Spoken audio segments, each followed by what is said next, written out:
In the first lecture, I will revisit the concept of functions from an intuitive point of view. Let's draw two lines, two perpendicular lines, which represent our x and y axis, in particular the abscissae and the ordinates. This is what they are called. What is a function in general? A function is a law that attributes a y value to each point of the x-axis. In particular, we should define a domain over which the function is defined. For example, the function is defined from this value, which is denoted as x0, for example, to the value x1. So over this interval the function is defined, for instance, and it can have this sort of shape.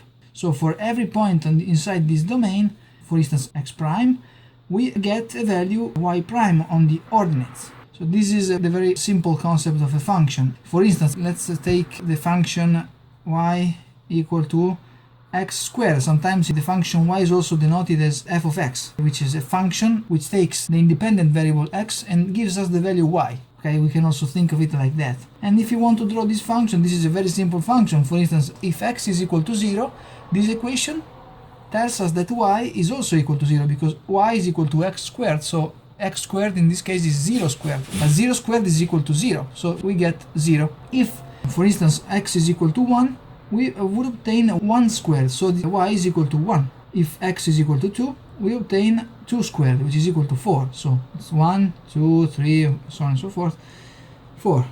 Okay, this is the very famous parabola. Let's do one last example. The last example that I want to give you is this one. For instance, we have x squared plus y squared equals 1. So this is not really a function, because it is not written in the form y equals. This is also called an implicit function, but the reasoning is the same. We can plot it simply by choosing a point x and see what the value of y can be. For instance, we can consider the value 0. If x is equal to 0, we are here. Y squared is equal to 1, because this is 0, so y squared is equal to 1. We obtain y squared equals 1, which means y equals plus or minus 1. So for x equals 0, we have two values, not just one. This is why it is not a function. But let's not get into the details of why this is not a function. At x equals 0, we have 2 points, plus 1 and minus 1. For instance, if x is equal to 1, we get 1 plus y squared equals 1, which means that y squared must be equal to 0. If x is equal to 1, we get 0 in y, and minus 1, y is also equal to 0.